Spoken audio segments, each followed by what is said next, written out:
Buenas tardes. Vamos a dar inicio al tercer simposio Dimensiones de lo Femenino de la Universidad de Málaga.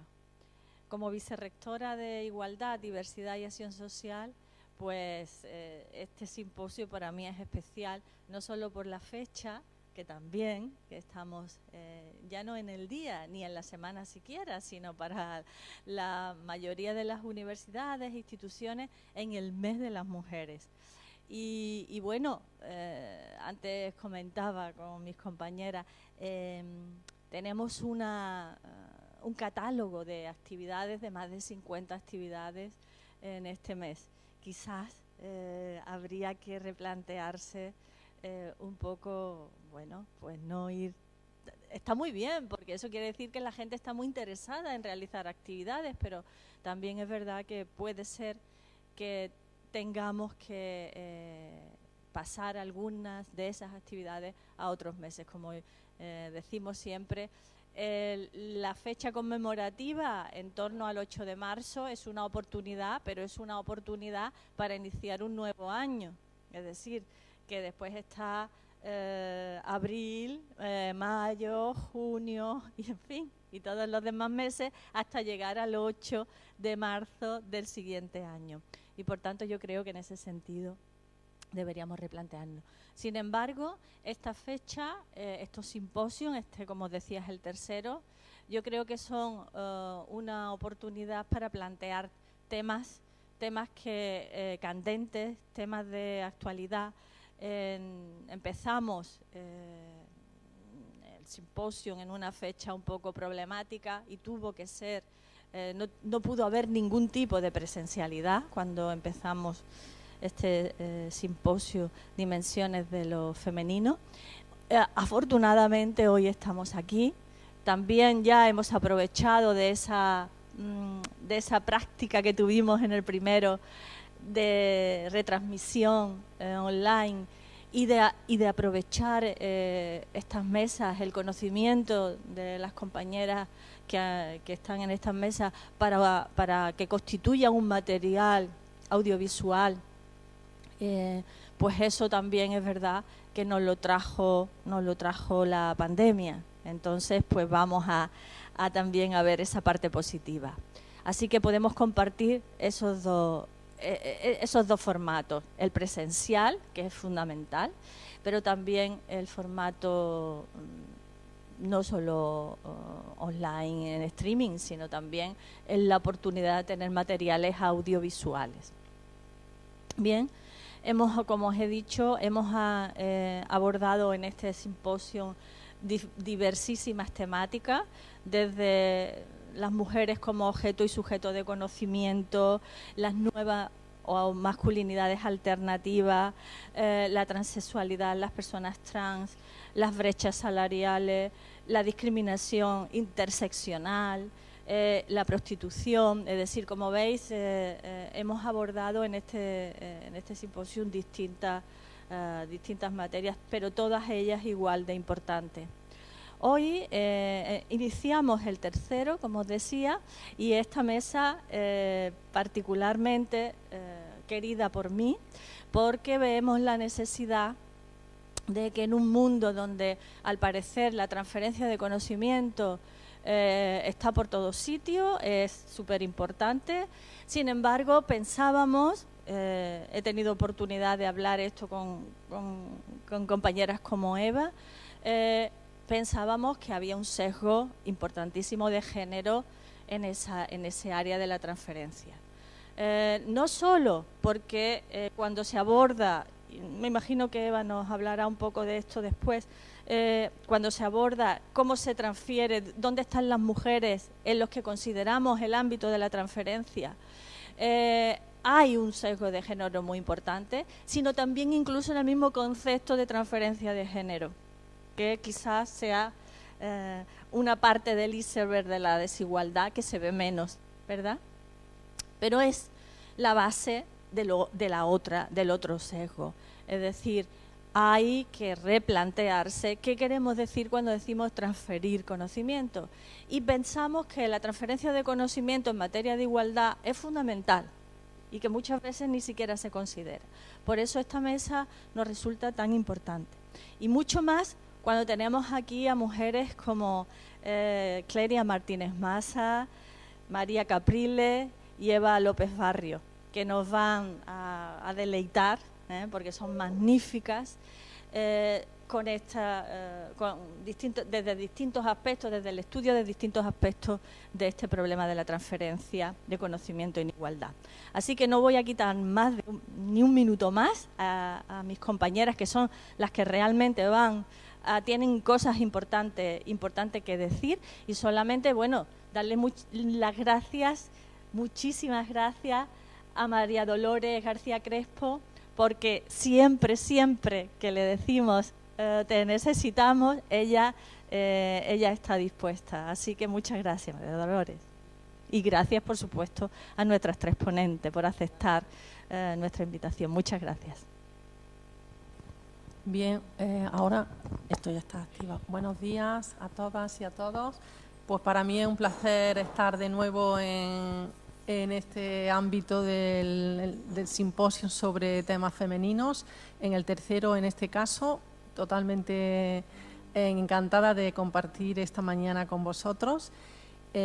Como ha dicho Isabel, la vicerrectora de Igualdad, empezamos con la mesa número 1, dedicada a transferir conocimiento para hacer políticas de igualdad, y va a comenzar Clelia Martínez Maza, que es catedrática de Historia Antigua de la Universidad de Málaga, licenciada y doctora en la Universidad Complutense, y bueno, sobre todo pues nos va a hablar del tema del sexenio de transferencia, porque ha sido hasta hace muy pocos días pues la directora de la División de Evaluación de Profesorado de la Agencia Nacional de Evaluación de la Calidad y Acreditación, ANECA, como todo el mundo conocemos, y la responsable de su unidad de equidad.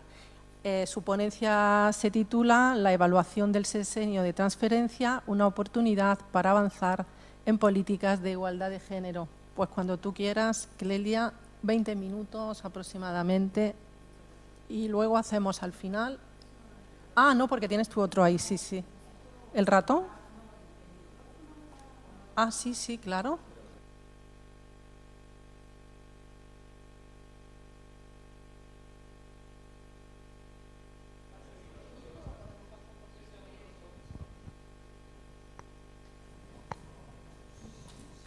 Sí, así lo compartimos entre María y yo. Bueno, pues yo quiero en primer lugar dar las gracias a la vicerrectora de Igualdad, a mi compañera Isabel Jiménez Lucena, por esta invitación y sobre todo por la energía y el empuje que ha dado al vicerrectorado y a todas las iniciativas que, bueno, como ella misma ha comentado, son tantas que ya hace falta pues ver esto como una inauguración, ¿no? Y por eso estoy doblemente agradecida por estar en esta inauguración y darme pie pues a dar a conocer parte del trabajo que he estado realizando como responsable, como ha dicho María Dolores, de la Unidad de Equidad en ANECA. Y aquí voy a traer muy especialmente, porque así lo demandaba el argumento de la mesa, que se ha hecho sobre transferencia de conocimiento con perspectiva de género en la agencia, que se ha hecho poco, porque realmente solo ha habido una convocatoria del sexenio de transferencia, que ha sido una convocatoria piloto, pero se ha hecho lo suficiente como para tener datos que medir y, por lo tanto, poder identificar qué problemas hay y poder poner remedio o desarrollar medidas suficientes que puedan combatir la brecha de género en la convocatoria oficial del sexenio de transferencia, que ese es nuestro objetivo. El objetivo de la agencia es que cuando se realice el desarrollo de los requisitos, pues sea sensible a esas debilidades que han podido medirse, comprobarse, identificarse en el sexenio de transferencia piloto, ¿no? La transferencia de conocimiento, bueno, es un paso que cada vez tiene más peso en la evaluación como un paso más imprescindible del proceso de investigación. Se evalúa en el programa de acreditación de ANECA, tanto INPEP, que es menor porque bueno, pues los acreditados son más jóvenes, pero sí que tiene mucho peso en academia, que es una de las dimensiones que se evalúa junto con docencia y con investigación, hasta el punto que puede compensar debilidades, por ejemplo, en investigación o debilidades en docencia, ¿no? Y aquí también, en academia, sí que se han tomado directrices precisamente observando las debilidades que se habían podido comprobar en el estudio sobre el sexenio de transferencia, ¿no? Como decía, la transferencia de conocimiento sí que ha sido objeto de una evaluación exclusiva per se, ¿no?, en la convocatoria piloto del 2018, ¿no? Y nos han proporcionado mucha información, como decía, que va a permitir perfilar de manera más nítida la próxima convocatoria, la oficial, gracias a un estudio que se encargó, un estudio sobre el análisis del sexenio de transferencia con perspectiva de género, encargado en el 19 a dos compañeras de la Complutense de Madrid, a María Bustelo y Olga Salido, que finalmente este informe fue publicado en el 2021 y está disponible en la página web de ANECA, ¿no? Aquí sí que se percibía, aquí voy a traer los datos sobre todo del análisis desarrollado en este estudio, se percibía, en primer lugar, bueno, pues ya una brecha que, por supuesto, en la convocatoria piloto ya la vicerrectora lo ha anunciado, ¿no?, en la exposición de cuáles son los problemas de la transferencia y cómo afecta al papel que cumplen las mujeres en esta transferencia, ¿no?, que el mayor porcentaje de solicitudes correspondieron a las que tenían valor económico, patentes, ¿no?, artículos 83, ¿no?, contratos con empresas, y además estas tenían el mayor porcentaje de evaluaciones favorables, hasta un 57,9. Esto es importante porque ya vemos que hay un elemento que afecta negativamente a la posición de las mujeres en la transferencia, ¿no? El segundo bloque que también tuvo mayor porcentaje de solicitudes fue el de aportaciones con valor social, 35,7, pero su porcentaje de favorables era mucho menor, ¿no?, 39. Bien, las aportaciones recuerdo que en el sexenio de transferencia había 4 bloques, ¿no? Uno era con valor económico, otro con valor social, luego estaban las de transferencia de conocimiento propio y las aportaciones de formación, ¿no? Pues estas dos últimas, de formación y transferencia de conocimiento propio, bueno, pues tuvieron muy poco calado y esto afectó, luego lo comentaré, negativamente también a las mujeres, ¿no? ¿Qué aportaciones obtuvieron una evaluación positiva superior al 50%? Pues las del bloque 3, que son las del valor económico. Fueron las que consiguieron, como digo, mayor éxito. Y además, aportaciones, pues lo que es la clásica aportación económica, ¿no? Participación en spin-off, contratos, ¿no?, con otras empresas, las patentes y convenios con entidades sociales también. El estudio que hicieron estas dos compañeras demostraba que la tasa de participación de mujeres y hombres y de éxito fueron muy desiguales. Solo participaron el 34,5% fueron mujeres, solo, ¿no? Y además obtuvieron una tasa de éxito inferior a la de los hombres, 13 puntos inferior a la de los hombres, ¿no? Y en particular, bueno, también hicieron una evolución muy, muy detallada, es un estudio muy, muy completo, es estupendo, y aquí sí que vieron unas líneas, ¿no?, generales, una panorámica general, donde se podía percibir que una aportación, había que entregar 5 aportaciones, ¿no?, una aportación alcanzaba más probabilidad de aprobar si era presentada por un hombre, además catedrático, con una mayor edad, o sea, catedráticos mayores, y pertenecía a un campo de conocimiento, bueno, pues de ciencias sociales. Y luego, por supuesto, si era además una aportación de valor económico, ¿no? ¿Y cuáles fueron las aportaciones más que obtuvieron menos éxito? Pues las presentadas por mujeres de menor categoría profesional, jóvenes, sobre todo si tenían un doctorado reciente, no recién incorporadas, ¿no? Y sí se presentaba a la tipología de transferencia de conocimiento propio, que era el bloque 2, que, como decía, era el que menor éxito tenía, ¿no? Bien, estudiaron también estas compañeras la diferencia en los resultados y vieron, bueno, organizaron también grupos focales, ¿no?, de hombres, mujeres, para que también dieran la respuesta que podían dar a esta desigualdad, ¿no? Las autoras imputan, bueno, pues estas diferencias de resultados a múltiples factores. Uno muy importante, que es lo que hablaba la vicerrectora, que es realmente un iceberg, era que hay barreras de tipo estructural, ¿no?, que es cómo se define el mérito. Esto es esencial, porque por mucho, y eso también sucede en los sexenios de investigación, que por mucho que pensemos que como el mérito está bien detallado, bien cuantificado, es un mérito objetivo, pues en transferencia era evidente, y luego vamos a ver que no es así, que no hay, que los méritos no son, cómo se define el mérito no es objetivo, por supuesto, ¿no? Y luego también se veía que penalizaba sobre todo a una carrera que no es la típica, que es una carrera muy larga, por eso los catedráticos mayores tenían más posibilidades de éxito, muy larga y sobre todo continuada, que esto perjudica sobre todo a las mujeres, porque hay un momento en el que deciden pues, desarrollar su vida familiar, pues que poco o mucho pues, se ve truncada con respecto a lo que sucede en los hombres esa carrera científica continuada, ¿no? Además de esa escasa participación de mujeres, hubo sesgos en la valoración del contenido, porque ya decía que, bueno, pues que la ciencia no es neutra, las aportaciones no tenían un contenido neutro y si no se abordaban explícitamente pues, dos aspectos, pues podían estar influyendo en la evaluación, ¿no? Y generando un elemento que es fundamental, que se percibió a lo largo de todo este estudio, y que se ha afrontado en ANECA como un problema también estructural, que son los sesgos inconscientes de género, ¿no? En primer lugar, ¿cuáles son esos dos aspectos que hay que, y que ANECA ha visto, que en agencias ha visto, que son dos problemas que hay que afrontar? En primer lugar, el peso del modelo tradicional de transferencia que está masculinizado, que es el de transferencia tecnológica, ¿no? Y el peso de los criterios economicistas también, ¿no? Que inducen a valorar más lo productivo, ¿no? Lo económico y además productivo, porque incluso se ponía en los programas de acreditación, incluso la transferencia se considera este mérito si tiene más de X euros, ¿no? O si el contrato tiene más de X euros. Entonces, se valora más lo productivo y lo económico, y aquí además es que hay más presencia de hombres, ¿no?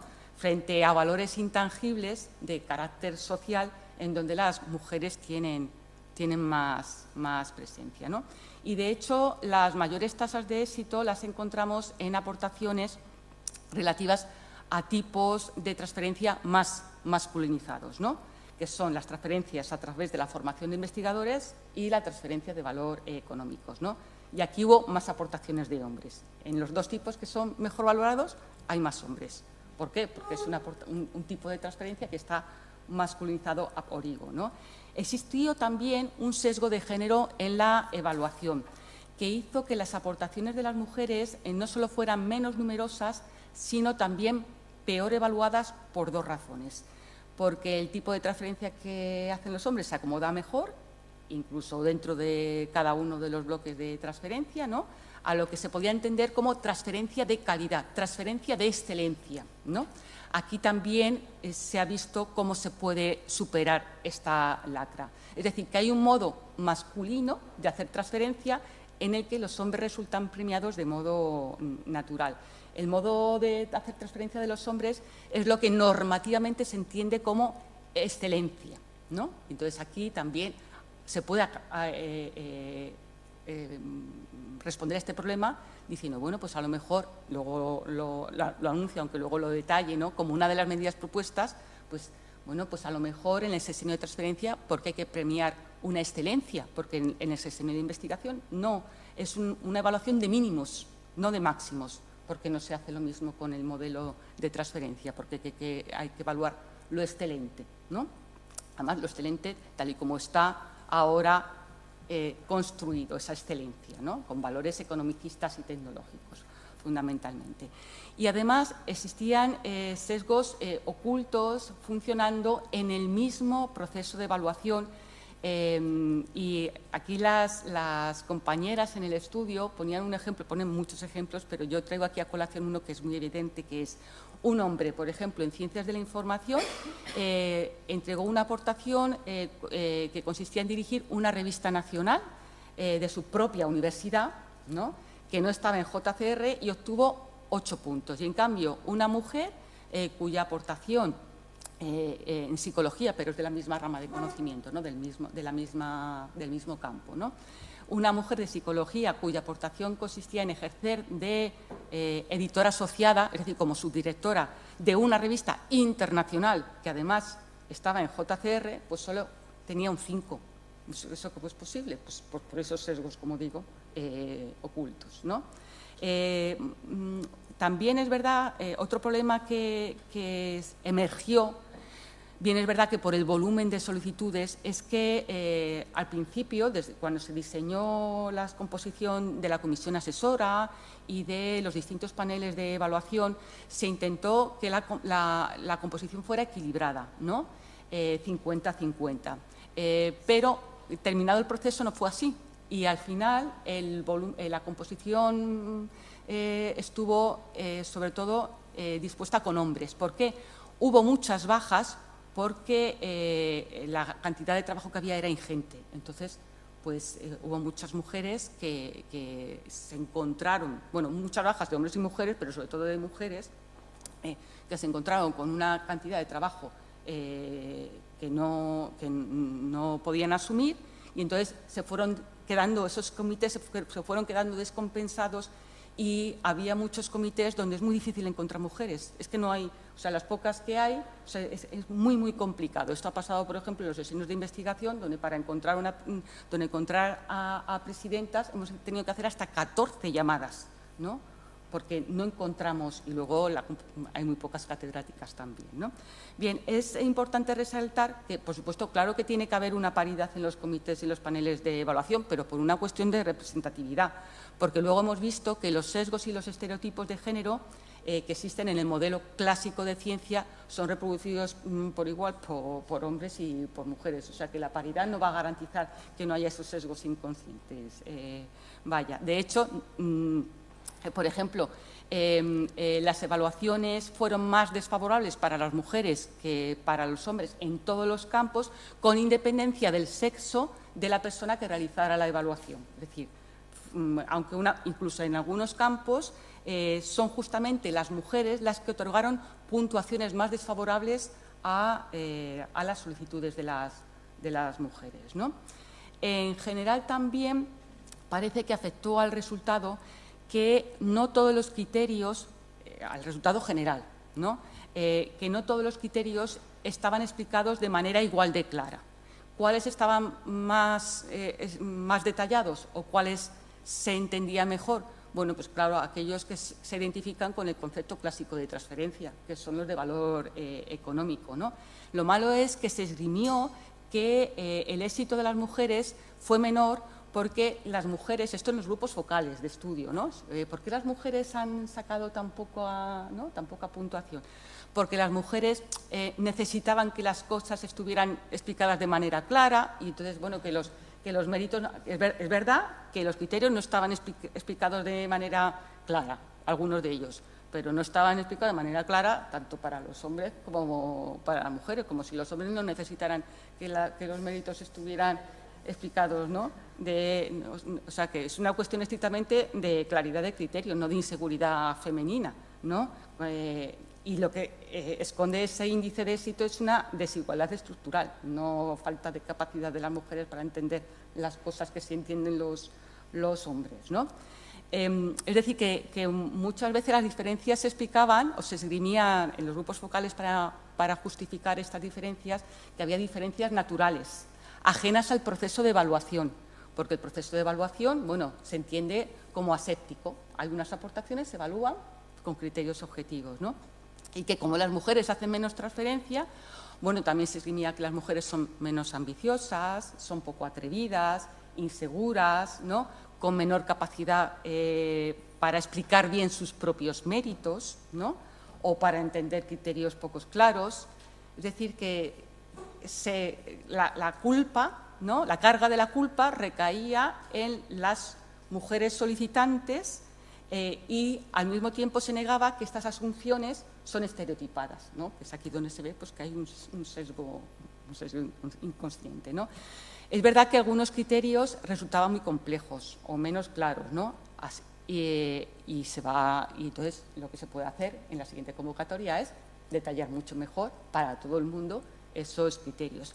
Pero es verdad que también esos criterios están abiertos a la interpretación subjetiva y aquí hay que tener un equilibrio muy delicado, a mi juicio, ¿no?, cuando lo analizamos, para las convocatorias siguientes, porque es verdad que cuanto más cerrados y más objetivables son los criterios, pues más transparencia, más nivel de transparencia hay en el proceso de evaluación, pero también se ha observado, mejor se entiende, mejor lo entiende todo el mundo, ¿no?, pero también se ha observado que cuando hay un margen de discrecionalidad, la evaluación favorece una interpretación más global de los méritos del solicitante, más holística, y esto beneficiaba a las aportaciones de componente más social, mayoritarias entre las mujeres. O sea, ese criterio de subjetividad puede ayudar un poco más a las mujeres. Así que hay que conjugar esas dos variables, ¿no? También se percibió, esto lo hemos comprobado, María lo ha comprobado porque ha colaborado con ANECA, y espero que esa colaboración se mantenga porque ha sido muy provechosa para la agencia. Se percibió en sexenios de investigación, en sesiones de transferencia, que hay una resistencia general a entender que existe un sesgo, ¿no?, entre los propios evaluadores, ¿no? Se decía que los sesgos no existen porque el proceso de evaluación es aséptico, que se rige por criterios objetivables, que los criterios son puramente meritocráticos, ¿no?, y que cuando hay sesgos es porque los criterios están mal redactados, que cuando estén bien se evitará, ¿no?, y que, por supuesto, pues nadie reconoce ser víctima de sus propios sesgos inconscientes, ¿no? Hay incluso oposición a medidas de acción positiva, ¿no?, de incluir factores de corrección, porque parece que lo que hacen es estigmatizar a las mujeres, ¿no? Eso también hemos encontrado con esa oposición. Yo voy a terminar con las recomendaciones que hemos visto, aprovechando todo ese estudio. Yo invito a todas las personas asistentes, también a las que nos están escuchando, a que ojen y estudien ese rico trabajo. Y nosotros lo hemos visto y se pueden obtener muchas recomendaciones para el futuro sexenio de transferencia, ¿no?, sobre todo partiendo de algo que parecía evidente en ese estudio, es que las desigualdades tienen un carácter estructural. Funcionan de una manera en ocasiones subliminal, ¿no?, a lo largo de todo el proceso de evaluación y contribuyen a consolidar unas barreras invisibles que parecen científicas o cientifistas, ¿no?, y que, por lo tanto, son muy difíciles de sortear, sobre todo si no se corrigen con políticas activas, ¿no? Esto es fundamental, porque las desigualdades estructurales solamente pueden desaparecer con una acción estructural, ¿no? Un cambio estructural, para que sea efectivo, debe reforzarse no solo actuando sobre los criterios, sino con un conjunto de acciones positivas a distintos niveles. Luego, estas acciones, bueno, pues hay que continuarlas, hay que monitorizarlas periódicamente, hay que revisarlas para ver si se detecta una situación de brecha de género que tenga que ser corregida, ¿no? Esto no son las tablas de la ley, sino que hay que ir estudiando, hay que ir analizando lo que se propone, ¿no? Desde luego, lo que sí que parece insuficiente, incluso un poquito ingenuo a mi modo de ver, es confiar en que ese cambio estructural se va a lograr solo con el diseño pormenorizado de los criterios y de los baremos. Es verdad que son cruciales, ¿no?, pero no van a ser eficaces si no se articulan, como digo, con otras medidas simultáneas, ¿no?, y estratégicas. Por ejemplo, el personal evaluador, ya lo comentaba, no consideraba ser víctima de sus propios sesgos inconscientes de género, e incluso había resistencias a admitir que existían, ¿no? Incluso entre las mujeres, pues era muy frecuente cómo yo cómo voy a aplicar sesgos de género si soy mujer, ¿no? Así que sería relevante, pues, algo que ya hemos iniciado en ANECA y que yo confío que María puede explicar un poquitín, que es hacer una formación previa a todas las personas que evalúan, ¿no? Tanto del comité asesor como de los paneles de evaluación de transferencia, sobre qué son, cómo son los, ¿no? Cómo se operan, cómo se relacionan los sesgos inconscientes con el modelo clásico de transferencia, muy mediado por estereotipos de género, y hay que hacerla y que sea obligatoria, no hay otra manera. Tiene que ser obligatoria y consustancial a las tareas de evaluación. Y al mismo tiempo, pues también sería muy apropiado, creo, pues elaborar y distribuir en todas las personas que participan en el proceso de evaluación, pues una guía sobre perspectiva de género en la evaluación, ¿no? Incluyendo ejemplos de sesgos, ¿no? para que puedan identificarlos, y buenas prácticas, ¿no?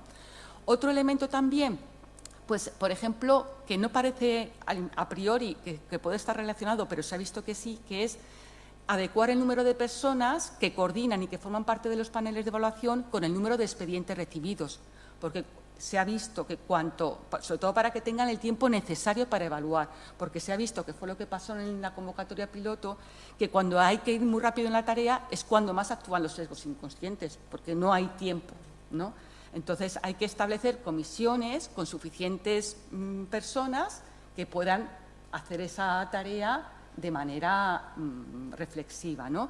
Y luego también que se establezcan, como pasa con los sexenios con los sexenios de investigación, comisiones asesoras por campos que tengan una cierta estabilidad. En los sexenios pues pueden estar 2 años, y esto, bueno, pues permite, sobre todo, pues que esa comisión pueda ir perfilando, ¿no?, las evaluaciones y pueda ir mejorando su propia tarea evaluadora, porque si está solamente para una convocatoria, ¿no?, y luego tiene que formarse otra persona, pues se pierde todo este conocimiento atesorado, ¿no? Otra recomendación que yo creo que se puede proponer, proponer más reuniones también de coordinación entre los paneles, entre la comisión asesora, para compartir criterios, capitalizar el conocimiento, ¿no?, que esto se ha visto que muchas veces ha dado ocasión a alegaciones, ¿no?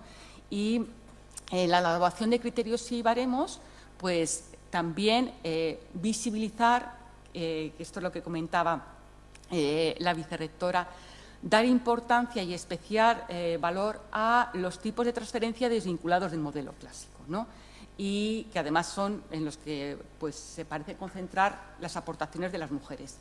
Por ejemplo, tipos de aportaciones en el tipo 4, que era transferencia generadora de valor social, pero también no solo para romper con esa brecha de género, ¿no?, porque aquí en estas aportaciones es donde hay más mujeres, sino también un poco pues, para reivindicar el valor social que tienen para la universidad, ¿no?, porque precisamente uno de los mecanismos para influir en la sociedad que tiene la universidad, pues tiene que ver con los valores, ¿no?, la misión, los principios, las ideas, y no tanto con contactos con empresas, con laboratorios. Eso aparece, ¿no?, como el vademecum, por ejemplo, de nuestra institución, ¿no?, pues que luego eso también sea reconocido, ¿no?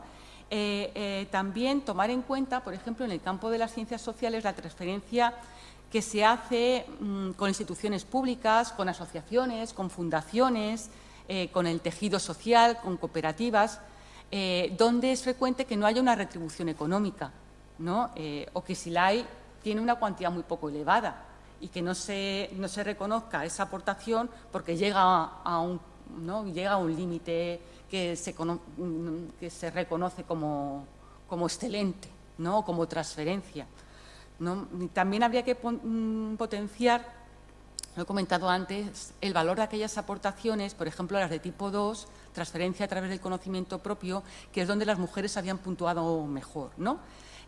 Por ejemplo, participación en comités de relevancia, tanto locales como internacionales, ¿no? Y en los proyectos europeos. Aquí es donde se había visto que aquí las mujeres hay una mayor presencia de mujeres en los proyectos europeos, pero han sido muy mal puntuados o no suficientemente valorados. ¿Por qué?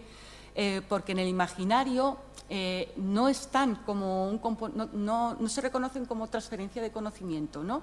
En el imaginario colectivo, el modelo de transferencia clásica, pues están en los spin-off, las patentes, en el artículo 83, y en cambio estos proyectos europeos son altamente competitivos, han sido evaluados, aprobados, financiados, bueno, la competencia es muchísima, entonces los datos son públicos, son comprobables, es decir, hay un alto grado de excelencia y, en cambio, esto no ocurre tan frecuentemente con otros instrumentos de transferencia, ¿no?, que se establecen a través de redes de contacto, de relación con empresas e instituciones, que este mundo es muy masculinizado, ¿no? Y además es que estos proyectos, sobre todo hablo de los proyectos europeos, sí que siguen criterios de paridad, de dimensión de género, María bien que lo sabe, en investigación y en transferencia a través de acciones positivas. Y esto asegura que hay más mujeres en ellos. Así que habría que asignarles más puntuación, ¿no?, y reconocer ese valor de transferencia que tienen estos proyectos europeos. Por otro elemento, pues asignar mejor puntuación a quienes participan en un proyecto en el que una IP es una mujer. Es una medida de acción positiva que hay que tomar, porque si no, no se avanza, ¿no? Hacer especialmente esfuerzo, y aquí también, bueno, pues yo creo que la mesa me parece la oportunidad mejor para demandarlo, pues que hay que hacer un especial esfuerzo con actores clave, por ejemplo, con AMIT, con institutos de igualdad, ¿no?, de manera que se llegue especialmente a las mujeres sobre la posibilidad de hacer otro tipo de transferencia que no tiene por qué ser el masculino, e implicar a las universidades y a los centros de investigación en visibilizar, en difundir y reconocer también y promover actividades de transferencia que no sean masculinos, porque también pasa esto, que en las universidades lo que se está potenciando es ese tipo único o exclusivo de transferencia, que yo no digo que sea necesario, que claro que lo es, pero debe ser compatible con ese otro tipo de transferencia más de valor, como digo, social. Hay que involucrar, por lo tanto, a las universidades para incentivar esta transferencia en todos los campos y resaltar que no se necesita ser IP, que no vale solo con conseguir contratos con empresas. Bueno, a modo de conclusión, yo quería recordar pues, que no existe una solución mágica para contrarrestar estas desigualdades de manera efectiva, ni siquiera para neutralizarla, ¿no?, o rebajar su efecto, pero la única estrategia que se ha mostrado efectiva es la introducción de medidas de acción positiva. Hay que cambiar los marcos normativos, modelar de otra manera el proceso de evaluación y para eso primero hay que asumir que existen desigualdades y hay que comprometerse en eliminarlas. No se trata de apuntar exclusivamente a los sesgos inconscientes ni de colocar tampoco la responsabilidad en las personas evaluadoras. Hemos pasado de victimizar, ¿no?, de la culpa era de las mujeres evaluadas que, bueno, pues que son inseguras o que no entienden bien lo que es transferencia. Tampoco se trata ahora de culpabilizar a, bueno, es que como hay sesgo de género, no, es un elemento, pero es que son problemas estructurales, ¿no? Sería más eficaz también plantearse qué tipo de modelo académico queremos crear, ¿no?, y reproducir. Hay que decidir también qué tipo de transferencia de conocimiento se quiere promover, qué valores, y en función de eso, pues diseñar un proceso de evaluación sensible al género, que reconozca el valor social de la ciencia y todo lo que esto implica. Así que yo creo que es el momento más adecuado para ampliar el concepto de transferencia y difundir de manera expresa otros aspectos más intangibles, ¿no?, relacionados con educar a la sociedad, ¿no?, en educar en género, ¿no?, con la promoción del emprendimiento social y permitir evaluar y valorar, reconocer los logros que van más allá del valor económico o de los medios económicos que se ponen a disposición para hacer la transferencia. Es una empresa muy complicada, pero hay que empezar a hacerlo, ¿no? Hay que fomentar un modelo de práctica universitaria realmente orientada a la mejora de la sociedad. Para eso está la universidad.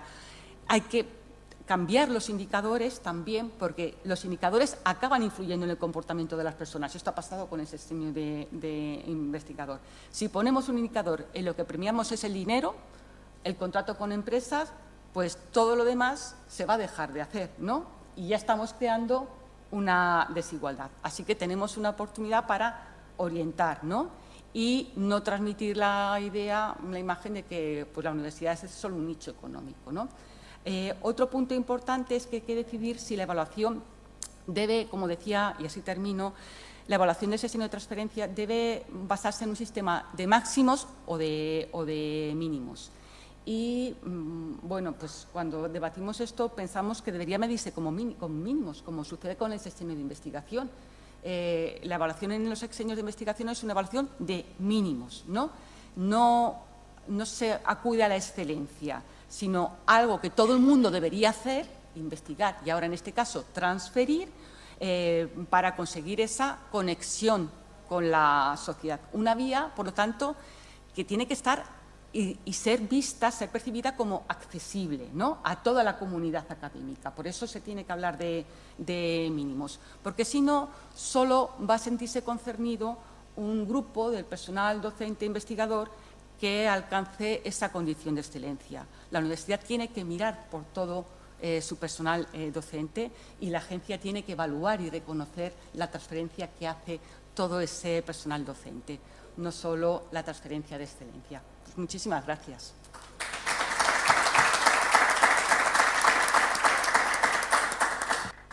Bueno, muchas gracias, Clelia. Yo creo que solo con todo lo que tú nos has expuesto tendríamos aquí para estar toda la mañana hablando y discutiendo.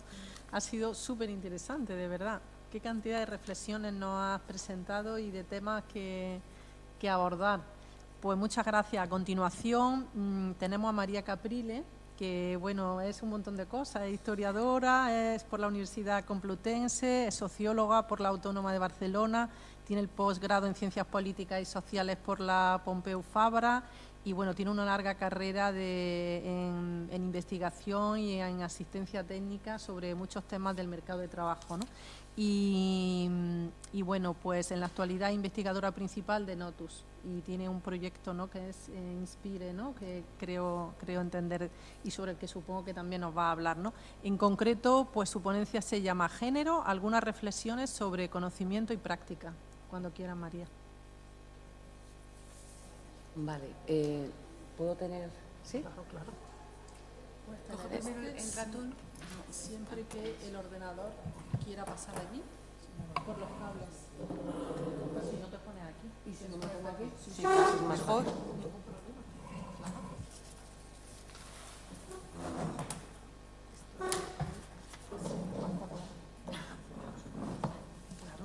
Bueno, lo primero, agradecer muy sinceramente a la Universidad de Málaga, a la vicerrectora y a todo el equipo que viene organizando estos simposios, que este ya es el tercero. Para mí es un honor estar hoy aquí, compartir mesa con todos vosotros y especialmente en la mesa en la que estoy participando, que es sobre transferencia de conocimiento para políticas de igualdad, porque, bueno, pues a diferencia de otras personas que están en esta mesa, digamos que género, conocimiento y práctica han sido como los tres pilares de una carrera que no se ha llevado a cabo desde la academia, sino desde un centro de investigación aplicada. Y estas son algunas de las reflexiones que me gustaría aportar. Lo primero tendría que tener aquí mi presentación. ¿Está? Sí, está en el escritorio. En el escritorio. Sí. ¿Salís del modo presentación? Sí. Vamos a minimizar esto. En el escritorio. Esta también tiene que ser esta otra. Vale. Esta María Caprile, esta. Perfecto. Y ahora la aquí, ponemos. a modo presentación. F5. Pero bueno, O abajo y en la le pantalla. podemos, Aquí abajo, aquí ¿no? en buen vista, ¿no? Aquí abajo. Vale. Sí, sí. Aquí. Ahora, ¿no?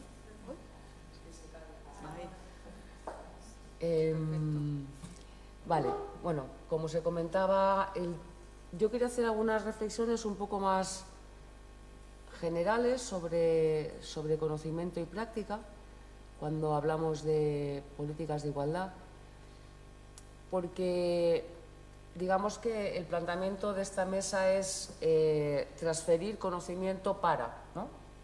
Y cuando hablamos del para, es para hacer políticas no solamente de igualdad, sino también para que esas políticas sean efectivas.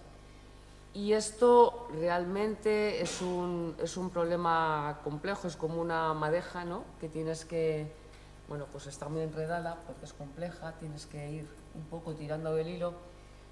Y en este sentido es alguna de las cosas que me gustaría hacer. Lo primero es la complejidad que tiene, la complejidad política que tiene trabajar para la igualdad de género. Este es un trabajo que no es fácil en ningún ámbito, no es fácil en la academia, no es fácil en la salud, no es fácil en la función pública, no es fácil en ningún ámbito. Y a mí me gusta mucho cómo Miki Berlo, que es una gran socióloga y politóloga holandesa, cómo plantea esto, ¿no? Porque dice, el problema de género no es un problema simple, es que es un problema complejo o es un problema perverso o simplemente es que es un problema político. Y cuando decimos que es un problema político es porque significa que no hay un consenso real sobre cuál es el problema. ¿Por qué hay ese problema? ¿Para quién es un problema? ¿Quién es responsable del problema? ¿Cómo se puede abordar? Y entonces ya solo la definición, y hay mucho reminiscencias, ¿no?, de lo que comentabas antes, Clelia, ¿no? Es decir, es que si no hay problema de género, si no hay sesgo de género, pues es que entonces no tenemos ningún problema, ¿no? Y esto significa que existe pues una continua lucha que es de poder en parte y también conceptual en cómo definimos socialmente lo que significa trabajar para la igualdad de género. Y aquí yo hablo siempre de luchas, avances y de un proceso colectivo. O sea, no hace falta ser historiadora para saber que esto es un proceso de siglos, que se ha acelerado mucho desde finales del siglo XIX y durante el siglo XX, pero que si a eso lo llamamos aceleración, lo que está pasando en el siglo XXI y sobre todo en estos últimos años, tenemos que inventarnos una nueva palabra porque es una explosión. Es una explosión que no es una explosión en nuestro país, no es una explosión en nuestro ámbito, que es el de la academia, el conocimiento, no, es una explosión en todos los países, en todos los ámbitos, que tiene una presencia tremenda de mujeres de distintas generaciones y muchas de ellas muy jóvenes, que supuestamente han encontrado un mundo menos patriarcal del que a lo mejor tenían sus madres y sus abuelas, y sin embargo están saliendo a la calle el día 8 de marzo y otros días están haciendo su contribución a lo que es pues una jornada, digamos, que es no de un día de celebración, sino de 365 días al año de Guatemala, ¿no? Nosotros estábamos contentas en ese día de decir pues que dábamos las gracias a las mujeres que pudieron hablar, pero también a las que fueron silenciadas, a las pioneras, pero también a las anónimas, a las etcéteras. O sea, somos parte de ese proceso y lo que es importante, creo, en ese proceso es entender que es un proceso que por un lado es colectivo y por otro lado de una manera muy, muy clara, lo que es conocimiento y lo que es práctica. Nosotros, por definirnos un poco como Notus, nuestro, digamos, tema es generando conocimiento, entablando acción. Es decir, nos situamos en esa especie de, bueno, pues de nexo, ¿no?, entre lo que es el conocimiento y el fomento de la acción. tenemos pues como criterio que, digamos, la dimensión de igualdad está presente por definición en todo lo que hacemos, y uno de nuestros objetivos es pues entender por qué factores sociales, políticos, etcétera, pues dan cuenta de la persistencia de las desigualdades que son estructurales, persistencia de discriminaciones, cambios, en el buen sentido de la palabra, retrocesos, porque también los hay. En ese sentido, también hacemos estudios ya más específicos, solo sobre género, y también hemos tenido la suerte de poder compartir con otras instituciones pues, diseños, evaluaciones, seguimiento de políticas públicas. Una institución con la que hemos colaborado ha sido ANECA, pero hemos colaborado con asociaciones tan distintas como, por ejemplo, Save the Children, que estaban poniendo en práctica un programa muy ambicioso de, digamos, políticas para erradicar la pobreza, y ahí estuvimos pues un año trabajando con ellos para que esa perspectiva tuviera, para que esa política tuviera una perspectiva clara de género, enfocado tanto a la infancia, que es su principal objetivo, como a las personas que componen las familias, que es, digamos, su objetivo secundario, por decirlo así, ¿no? Hemos trabajado por supuesto, pues con todas las instituciones europeas de seguridad y salud en el trabajo, de condiciones de vida, Comisión Europea, Dirección de Empleo, Dirección de Investigación, y sobre todo hemos tenido la suerte de poder establecer, primero con el programa Marco, luego con Horizon 2020 y ahora con Horizon Europa, pues una línea de continuidad en este ámbito, que es conocimiento, práctica, acción, que nos ha permitido pues trabajar con instituciones tanto estrictamente académicas como de investigación aplicada o de empresas en el sector privado, que que para nosotros ha sido no solo una experiencia muy gratificante, ¿no?, sino también una manera de aprender mucho a la hora de pasar, digamos, de lo abstracto a lo concreto, ¿no?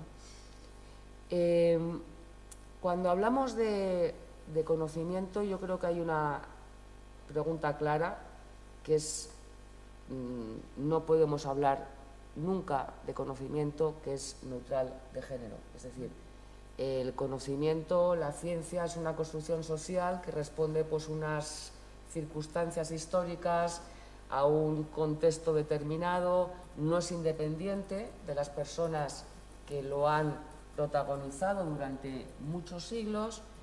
El conocimiento ha tenido un sesgo androcéntrico desde sus inicios, porque lo que no era androcéntrico pues eran las brujas, que eran médicas pero no se lo reconocían, o eran las farmacéuticas que recogían hierbas pero no era un reconocimiento de un saber establecido, o era el baño María, ¿no?, que bueno, pues es un procedimiento químico pero que al final ha quedado pues como una cosa de cocina. Entonces, lo que se entiende que es conocimiento es androcéntrico, porque si no es androcéntrico ha sido silenciado o no se le ha dado la categoría de conocimiento. Y entonces ahí es cuando, ya de una manera pues mucho más reciente, ¿no?, personas como Londa Scheringer han puesto de encima de la agenda, en la agenda política de las grandes instituciones que, digamos, sitúan los objetivos de la ciencia y la innovación, es decir, señores, no basta con hablar de carreras, no basta con hablar de las instituciones, tenemos que hablar de conocimiento. Porque si no tenemos en cuenta el análisis de sexo y de género en la generación del conocimiento, primero estamos haciendo mala ciencia. Y hablo mala ciencia en un sentido general, es decir, Estoy hablando de ciencias sociales y de matemáticas, ¿vale? No en un sentido restringido, ¿no? Estamos haciendo mala ciencia, estamos perdiendo oportunidades para avanzar en nuestro conocimiento, crear líneas de investigación, crear líneas de innovación y luego una cosa que es importantísima, esto no lo dice ella, lo dicen otras instituciones, lo ha repetido Clelia durante toda su ponencia, y es que no solo hablamos de calidad de conocimiento, hablamos de su impacto social. Porque las instituciones que generan conocimiento son también responsables de que ese conocimiento tenga el impacto social deseado. Y un conocimiento androcéntrico refuerza desigualdades. Y se puede reforzar esas desigualdades en un caso muy específico, que es la transferencia economicista de conocimiento, o en otros aspectos, como puede ser, pues, silenciar problemas que son sociales o silenciar, digamos, maneras de entender un problema que benefician a mucha más gente de las que están ahora imperando, ¿no? Por eso que cuando hablamos de conocimiento hablamos no solo del conocimiento como tal, sino del impacto general, en el sentido de si queremos que ese conocimiento, deseamos que ese conocimiento refuerce o no unos valores de igualdad de género, de sexo, de igualdad social, etcétera, etcétera, etcétera, ¿no? Por ejemplo, lo ha explicado antes Clelia y voy a hacer una muy breve mención. Para nosotros fue un honor colaborar con ANECA en el primer plan de formación para las presidencias y las secretarías de todos los comités y comisiones de evaluación que forman parte de ANECA. Fue un seminario que se estructuró en 3 talleres distintos, en donde hubo una presencia institucional importantísima, porque tanto Mercedes Siles como Clelia fueron las que pusieron, digamos, sobre la mesa el compromiso institucional, y luego se organizó 3 talleres en donde ya se abordaban temas distintos. Y es verdad que cuando hablamos de ciencia es importantísimo hablar de las carreras, de los techos de cristal, de los suelos pegajosos, de cómo se toman las decisiones, de la falta de competencia, a lo mejor, de personas que tienen que tomar decisiones en materia de género. Todo eso es importantísimo, pero quisimos empezar este taller hablando de la falta de neutralidad del conocimiento. Y lo organizamos por distintas áreas, porque obviamente, aparte de decir cosas muy generales, no podemos hablar de la dimensión de género en física como se puede hablar, pues, en salud, o como se puede hablar en ciencias sociales o en ciencias jurídicas. Y realmente tuvimos la oportunidad de apreciar en qué medida hay excelentes académicas, profesionales, especialistas, que en un ámbito que no está especialmente ni reconocido ni valorado por la academia, digámoslo así en general, han seguido trabajando en esta línea y han tenido aportaciones que tanto a nivel de nuestro país como a nivel de nuestro entorno, ¿no? Son de altísimo interés y que van en la misma línea. Buena ciencia, oportunidades para abrir líneas de investigación y una ciencia comprometida con una sociedad más justa y más igual, ¿no? Si nos vamos al otro lado, que es el de las políticas, a ver, se habla de políticas de igualdad y está muy bien. Lo que pasa es que todavía es bastante común pensar que, bueno, que una cosa son las políticas de igualdad y otra cosa son todas las otras políticas, ¿no? Que no son ni de igualdad ni de no igualdad, porque son neutras. Y esto es un gravísimo error que yo creo que todas vosotras, todos nosotros conocemos, pero no es el más común de los sentidos. Porque el problema es que cuando una política se dice que es neutra, pues normalmente lo que tiene es una dimensión de género clarísima, porque al menos en nuestro entorno significa pues que es una política que está pensada en un, digamos, referente androcéntrico y patriarcal, en donde normalmente la referencia es un hombre blanco, de clase media, que tiene, pues, o no tiene problemas de cuidado o tiene asegurada, digamos, que si en el momento en que le lleguen los problemas de cuidado, pues tendrá eso asegurado y no es una cosa que le quite el sueño, ¿no? Y a nosotras, bueno, pues nos gusta decir, si lo que aspiramos, ¿no?, es, como decía Rosa Luxemburgo, ¿no?, a ser socialmente iguales, humanamente diferentes y totalmente libres, pues es evidente que hay que dar una perspectiva de género y social al conjunto de políticas. El problema es el cómo. Y aquí es donde, digamos que nuestro planteamiento aquí es bastante claro.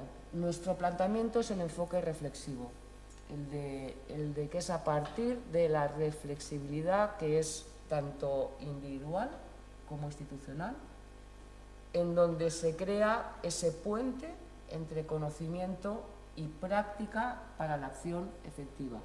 Porque aquí ya no solamente estamos hablando de instituciones que, por decirlo así, son las responsables, ¿no?, de generar conocimiento, entendido como conocimiento básico o incluso aplicado.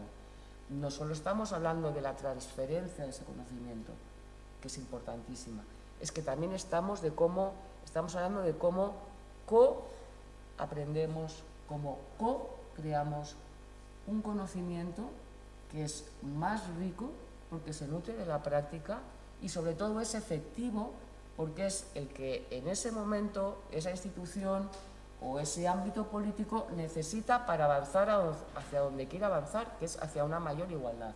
Y es un ejemplo clarísimo lo que cantaba Clelia. ¿Esto cómo se hace? Pues como lo ha hecho ANECA en este caso, es decir, pues ha hecho una convocatoria, ha estudiado muy a fondo los resultados desde perspectivas muy distintas, algunas puramente cuantitativas, porque eso es importante y los números son importantes, la presencia es importante, pero otras muchas que tienen que ver más con los porqués, con los cómo y con cómo afrontar esa situación. Y es después de hacer ese estudio, que no se queda solamente en un estudio, sino que es un estudio que se debate internamente, que genera reflexión crítica, no solamente entre las personas que ya están convencidas de que hay que hacer políticas de igualdad, sino entre otras personas que tienen peso en la institución y se dan cuenta de que Houston tenemos un problema, ¿no? Pues entonces es cuando se crea un marco que permite, por un lado, identificar que hay un problema, que es un problema que está refrendado por una evidencia empírica que es rigurosa, que permite ir un paso más allá en lo que es decir, bueno, ¿y entonces cuáles son nuestras prioridades? Porque todo a la vez no se puede hacer. ¿Cuáles son entonces los objetivos? ¿Qué medidas concretas podemos tomar en un año o en 2? Y si esas medidas las ponemos en práctica, ¿qué recursos necesitamos? Y al cabo de un año vamos a ver cómo va la cosa, porque a lo mejor hemos acertado o a lo mejor nos morimos de éxito, porque de tanto éxito que hemos tenido tenemos a toda la institución patas arriba y entonces a lo mejor hay que pensar otras cosas. Entonces es en este planteamiento reflexivo en donde puede haber personas con una gran digamos, experiencia académica en un ámbito, puede haber personas que tengan una función más de conocedoras de la institución, puede haber personas que sean las que ocupen claves, puestos claves en una institución, es cómo se crea un marco un procedimiento que realmente sea un proceso de aprendizaje colectivo que permita reforzar el compromiso institucional, pero también reforzar la competencia de género y la capacidad de actuar, porque esa es una de las cosas que nos hacen falta si lo que queremos es conocer para que las políticas sean efectivas, ¿no? Y aquí la conclusión básica es que no hay una receta mágica y no hay una sola manera de afrontar esto. Es decir, el problema es muy común, los ámbitos son muy diversos, las políticas son distintas, las instituciones son diferentes, pero yo realmente creo que es este enfoque reflexivo el que realmente funciona. Porque además hay una cosa importante, que es que hablamos de avances, pero también hablamos de retrocesos. Y las resistencias que se pueden generar en estos procesos son muy importantes. Son resistencias que las podemos ver en una institución, pero también las podemos ver en nuestro entorno social y político, en España y en otros países, ¿no? Cuanto más se cuestiona lo que son valores, normas, estereotipos centrales en una sociedad, más fuerte puede ser la resistencia. Esa resistencia puede ser explícita, puede ser implícita, puede ser sutil, puede ser activa o puede ser pasiva. Yo no hago nada y así que la cosa sigue igual. Se puede dar de muchas maneras. En la academia se da de unas maneras, en el sector, digamos, de investigación privado se da en otras. En el mundo social y político tenemos, desgraciadamente, pues muchos ejemplos, y en las redes sociales ya ni contar. Pero eso está ahí. Y eso es algo con lo que tenemos que tener presente y que, bueno, pues es en ese proceso, ¿no?, de avances, retrocesos, el que no nos puede sorprender la resistencia. Tenemos que anticipar resistencias, tenemos que saber identificarlas, porque hay veces que cuando identificas cuál es el origen, puedes afrontar, superar y mejorar lo que estabas haciendo. Y yo creo que este es el enfoque que hay que tener en este ámbito, ¿no? Un ejemplo ya muy breve, Inspire. Inspire es un centro, bueno, lo llamamos de momento Construyendo, porque lo estamos construyendo, empezó en octubre, construyendo el Centro Europeo de Excelencia sobre Igualdad Inclusiva de Género en Investigación e Innovación, creando conocimiento y entablando acción colaborativa. Es decir, están estas dos patas también, ¿no? Es un proyecto importante financiado por Horizon Europa. Somos 17 instituciones, ni siquiera todas de Europa, también hay de América Latina. Digamos que están un poco los 3 puntos que había hablado antes, ¿no? Que es decir, bueno, pues un planteamiento político ambicioso, o sea, queremos hacer cosas para que sirvan, para que cambien las cosas. No queremos postureos ni queremos testimonialismo. Queremos, nuestro proyecto político es ambicioso.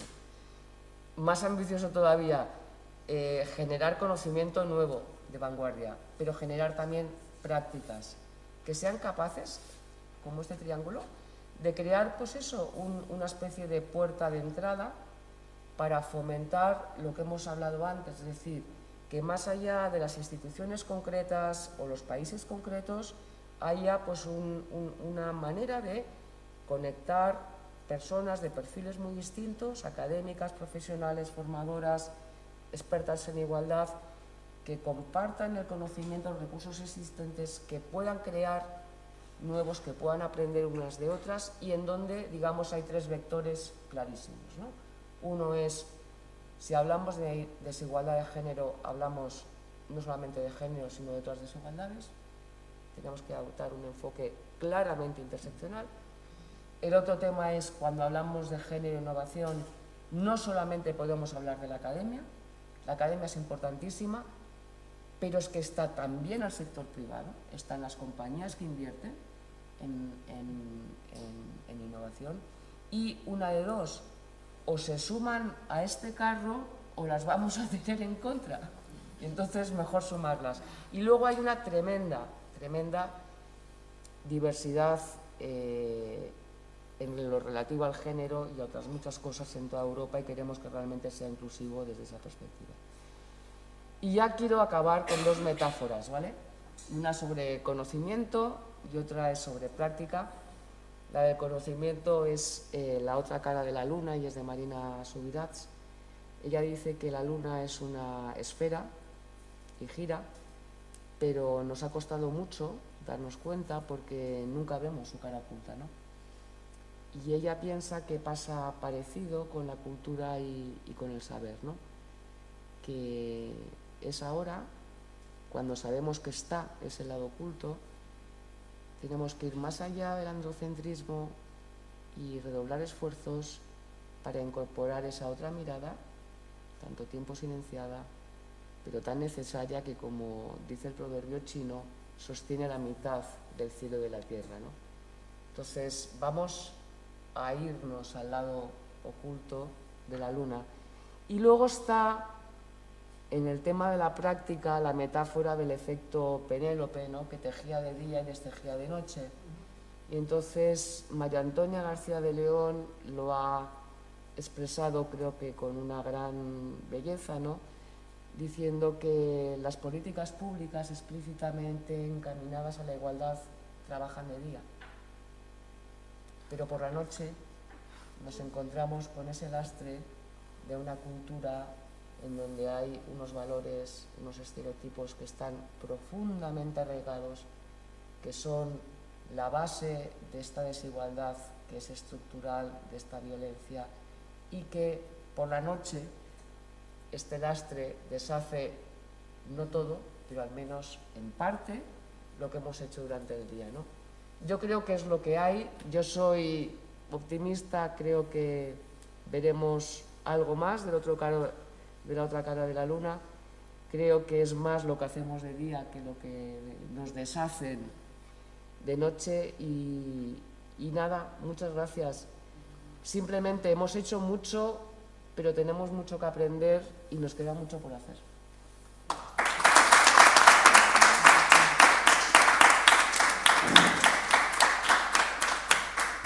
Bueno, muchas gracias, María. Qué interesante también todo lo que has planteado. Qué interesante. Pues para concluir tenemos a Eva López Barrio, licenciada en Ciencias Económicas por la Universidad de Santiago y máster en Dirección y Gestión de Comercio Exterior. Y bueno, pues entre algunas de las muchas cosas que ha estado haciendo, desde el 2011 es coordinadora del proyecto Innovatia 8.3 del Instituto de la Mujer y del que creo que nos va a hablar. Y también pues podemos destacar que es experta en el control de calidad de proyectos europeos bajo la perspectiva de género. Así que cuando quieras, bueno, el título de su ponencia es Transferir o co-crear la tercera misión de las universidades en clave de economía feminista, Innovatia 8.3. Gracias. Muchas gracias. Bueno, menudo lujo de mesa, ¿no? Compartir con dos maestras estos conocimientos, ¿no? Al fin y al cabo, haciendo esta transferencia. Bueno, lo primero de todo, agradecerle a la vicerrectora, a Isabel, que, bueno, buena amiga, y de la que he aprendido mucho y que me ha acompañado en estos años de Innovatia 8.3, a Rafael también por la organización. Bueno, estar en Málaga es un placer. Y, bueno, pues Innovatia 8.3 ya lleva desde el año 2011 hablando de esto, poniendo la parte ya más práctica de lo que las profesoras nos han comentado. Innovatia significa innovación, tecnología en femenino, y el 8.3 es el día de ayer.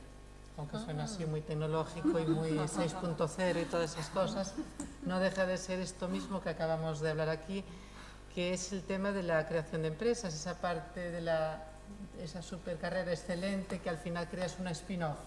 Bueno, pues esto es un poco la razón de ser de este proyecto, que se lleva desde la Universidad de Santiago en compañía del Instituto de las Mujeres, y que, bueno, hemos llegado a día de hoy con algunas reflexiones y aprendizajes que son las que me gustaría comentar hoy aquí. Y, bueno, para lo que me invitaron a este tercer simposio de dimensiones de lo femenino y que, bueno, mi parte es de transferencia, la parte de transferir, co-crear, lo ha hablado la profesora María muy bien, esta tercera misión que Eclesia también nos ha adelantado. Claro, está la misión docente, ¿no?, de la que ya hemos hablado, la misión investigadora, y aquí estamos las oficinas de transferencia, aquí como las culpables, ¿no?, de todo. ¿Qué hacemos las oficinas de transferencia? Bueno, pues yo llevo muchos años de soledad cuando hablo de transferencia de la tecnología, que se llamaba transferencia de tecnología. Incluso las personas que trabajamos en las oficinas de transferencia nos denominaban otreros, que es una cosa horrorosa, pero bueno, pero sacaba como pecho, ¿no?, así ese orgullo de ser un otrero, un masculino además. Ahora las cosas están cambiando porque ya no se van a llamar oficinas de transferencia de tecnología ni OTRIs, sino que pasan a ser OTCs con la nueva ley de la ciencia. Es decir, ya es el gran drama, ya no es la palabra tecnología, ya por lo menos se pone la palabra, la C de conocimiento, que no es poco, ¿eh? Aquí ya sé que aspiramos a una transferencia con perspectiva de género, pero ya el término tecnología, pasarlo a conocimiento, pues ya ha sido complicado, ¿eh?, aunque no lo parezca. En Innovatia llevamos desde el año 2011 analizando el tema de la perspectiva de género en la creación de empresas de base tecnológica. ¿Qué pasaba ahí? En lugar de empresas de base tecnológica tendrán que ser empresas basadas en el conocimiento. Y claro, es el final de esa carrera súper excelente que nombraba la profesora Eclesia, y que tenemos que ir a todo lo anterior, ¿no? Si hay creación de empresas spin-off, tiene que haber antes transferencia y antes tiene que haber conocimiento, y hay sesgos. Acabamos de verlo claramente, no vamos a incidir en ellos, pero algunas pequeñas reflexiones que hemos llevado a la famosa red OTRI y a la red de unidades de igualdad de género de la excelencia universitaria y a la CRUE. Y bueno, en este camino que hemos ido aprendiendo. Bueno, la igualdad de género, la generación del conocimiento, lo han hablado mis compañeras mucho mejor de lo que lo pueda decir yo, porque ellas son docentes y yo soy otrera, ¿no? Esta cosa tan horrorosa, que ya suena así fatal. Pero bueno, observando, pues vemos que la igualdad solo se contempla a nivel teórico y normativo. No creo que sea nada nuevo lo que estoy diciendo. Sí que hay un carácter de discurso proactivo, obligatorio, ¿no? Es obligatorio, pero no se traduce en medidas concretas ni en acciones positivas, ni tan siquiera eso, en estos procesos de generación y transferencia de la investigación. Los grupos de investigación, bueno, ¿qué análisis se hace? Pues, como mucho, ¿cuántas mujeres son, no? Eso sí, hay mujeres en los grupos, sí, cuántos IPs, pero no se hace ese trabajo ni estructural ni transversal. No se incorporan esas estrategias de apoyo a la igualdad, ni se modifican esa configuración de los grupos. Entonces, bueno, pues la elección de temáticas de investigación, todos estos temas los acaban de hablar mis compañeras de mesa hace un momento. Hombres y mujeres parten de distintas posiciones, sobre todo los IP son la mayoría hombres, bueno, ahí el 75%.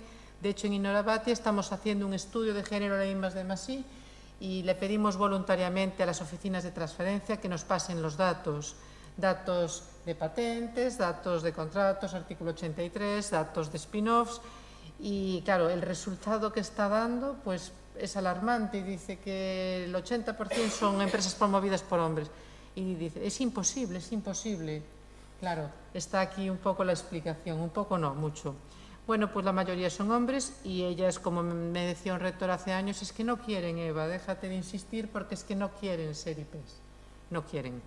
Bueno, niegan la existencia de la desigualdad y aseguran que prima la meritocracia, y el tener más el capital social, pues eso es importante. Ellas no están en esos círculos informales, en esos lugares de la toma de la decisión, de la transferencia, esa de la que hablaba la profesora Eclesia, y esas áreas tecnologizadas son las que se llevan el valor económico. Entonces existe esa mirada androcéntrica, el famoso espejismo de la igualdad en las universidades, esas universidades igualitarias que están haciendo sus planes de igualdad. ¿Qué pasa en la transferencia? Aquí, bueno, a las oficinas de transferencia tampoco se le debe de pedir tanto porque son oficinas muchas veces pequeñas, mal dotadas, con personal, bueno, pues que se ha ido formando y autoformando, tanto la gente que lleva patentes como las que llevamos creación de empresas. Y ahí estamos, entonces, bueno, ya bastante tenemos con el sexenio y con las patentes y con los contratos y el artículo 83, y con ahora denominarnos OTCs como para que se nos meta la igualdad, para que vengan las pesadas de Innovatia diciendo que la transferencia es una incrementadora de los sesgos de igualdad. Ahí, al final de todo, ¿qué ha ocurrido con el sexenio de transferencia? Es masculinizado. Pues menos mal que se ha hecho ese estudio y menos mal que estas profesoras han... Incluso menos mal que se ha sacado el piloto del primer sexenio de transferencia, porque incluso preguntando en las oficinas de transferencia, ¿ha habido más sexenios de transferencia? Decían las oficinas, sí, ha habido muchos sexenios de transferencia. Es decir, se confundió un poco el sexenio de investigación como cuando cayó toda la avalancha en el sexenio de transferencia y las oficinas no paraban de hacer papeles. Fírmame, fírmame, fírmame, sobre todo determinadas áreas. Hazme un papelito porque crea un spin-off, hazme un papelito porque tengo el artículo 83. Bueno, entonces ahí está esa desigualdad. Subjetividad en la elección de revisión, aceptación de artículos, sesgos en los comités editoriales, todo eso alimenta las oficinas de transferencia, perjuicios ante los temas de género como si no fuese un área del conocimiento, ¿no? Solo son las nanotecnologías, el tema de lo que se patenta, ¿no? Comparando con la generación, pues la igualdad disminuye en las oficinas de transferencia, claro, consciente e inconscientemente. Dirección y gerencia de oficinas de transferencia en su mayoría masculina, pero siempre que se hace estudios de indicadores, se dice que en las oficinas de transferencia somos la mayoría mujeres. Perfil técnico, claro. Incluso no nos gusta llamarnos técnicas de transferencia. Compañeras, digo yo, no eres técnico y es algo tan sencillo que parece que ya estaba asumido, ¿no? No, porque la técnica es la forma de hacer un proceso, ¿no? Bueno, esas cosas ocurren. Los porcentajes de mujeres que patentan disminuyen porque, claro, las patentes están muy vinculadas a las áreas más tecnologizadas, lo acaban de decir perfectamente. Y los contratos firmados por hombres son más que los firmados por mujeres e igualmente varían en función de la especialidad. En este estudio que hacíamos, hablábamos de los datos, ellos patentan, ellos crean spin-off y metíamos el dato de cátedras y se parecía un poco al de proyectos europeos. Claro, ahí sí que las mujeres nos vemos porque no está en el valor económico. Lo de la cátedra es el impacto social. Pero ¿qué significa? Lo hablaba la profesora Isabel Jiménez, la denominación de transferencia, ¿no? Porque hablando de nomenclatura, es el impacto social, ¿no? Así nació la palabra transferir, co-crear, compartir. Transferir es, las universidades tienen esa obligación de la tercera misión de impactar de lo que ocurre en la Casa del Saber, que no quede en artículos, en tesis, en patentes, ¿no? Que se ponga al servicio de la sociedad.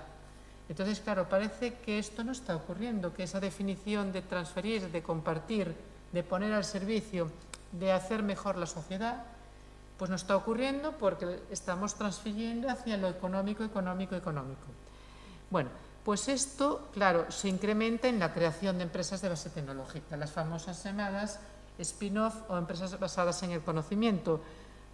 Pues aquí perpetuamos los roles porque aún encima bebemos de modelos como el de Silicon Valley, el modelo súper tecnologizado.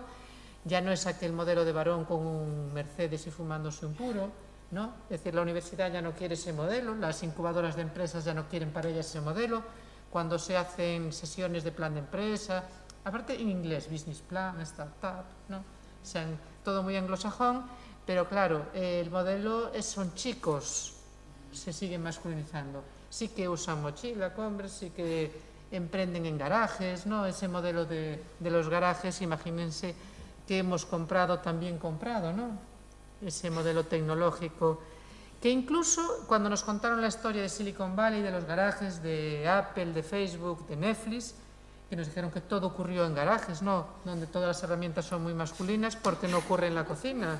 Hablábamos del baño María, ¿no? Porque en las cocinas hay recursos humanos, hay conocimiento, hay tecnología, hay elaboración, hay química, pero claro, nos contaron la historia del garaje. Pero incluso el garaje es tan peligroso que incluso dice que no hace falta ni el conocimiento para montar una empresa y que se valore en $1.000 millones en un año, que sea un unicornio, un animal imaginario, ¿no? El modelo de éxito que le estamos trasladando al emprendimiento y al emprendimiento universitario en las aulas, en los grupos de investigación, es ese modelo.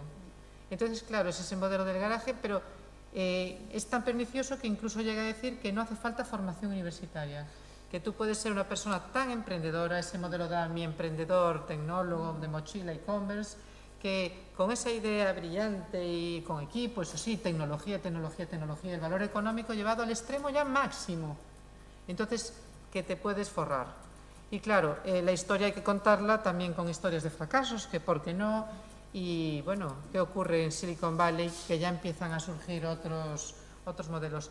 Estas palabras que traigo aquí las he aprendido de personas como la profesora Isabel en eventos de CRUE, de Rezotri, y las tuberías, que si, claro, si M más F es igual, el masculino genérico, decía la profesora Isabel aquí en Málaga hace poco, existe el femenino genérico también, porque yo hablo en femenino genérico, bueno, pues si M más F es M, entonces F es igual a 0, hablando de normas, ¿no? Los datos concluyen que el poder universitario es masculino. Bueno, basta ver el número de rectoras y rectores, pero bueno, incluso rectoras, mujeres masculinizadas.